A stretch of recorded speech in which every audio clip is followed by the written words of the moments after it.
Sister Hazel Custodian was his grandmother, and Juanita Smith. At that time, the youngest in the choir were Dolores Augustus, Ada Mae Smith, and Wilbur Manchin. And by the way, Brother Tardy, we didn't have musicals at that time. But there was what we called the Battle of the Choir. And it often took place in Knoxville, and it involved Great Asia and St. John Baptist Church and some other churches in the community. We were blessed to have a well-known gospel singing quartet come up out of Asia. They were called the Brent Willis Sisters.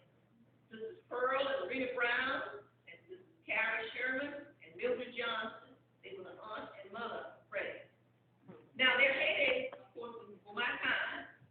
Some other singing great musicians that came out of Asia were some very talented, musically inclined Davon family.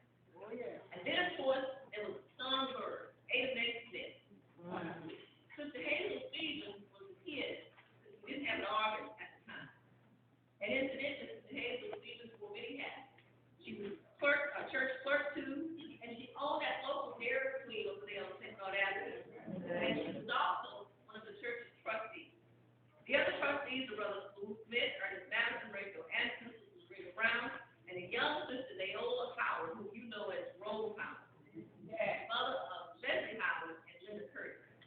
And speaking of Rose Howard, I must mention that we also had some track stars who lived here out of Asia. As you know, most people walked to church back then. Even Brother Hall, who had a car, would walk sometimes. Brother and Sister Hall would start off walking from Jimmerville Street.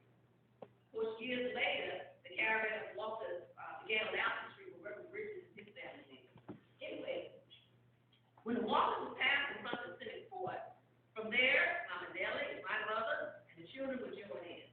Then we'd proceed down Center Street past the other court where the other members joined in. And as we approached the other Senate court, we'd see Rose Howard, who would be just leaving down the court. And by that time, the walkers turned onto the corner of Gibson Street.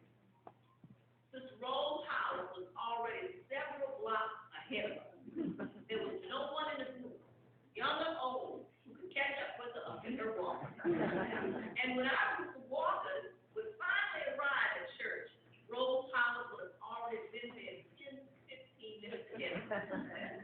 Now, we had certain practices back then that most people abide by. I remember when a female couldn't get to the church without something on her head. Old Sister Rebecca saw that. Sister Rebecca always wore long, dark clothes and a rag of some sort on her head. And she also had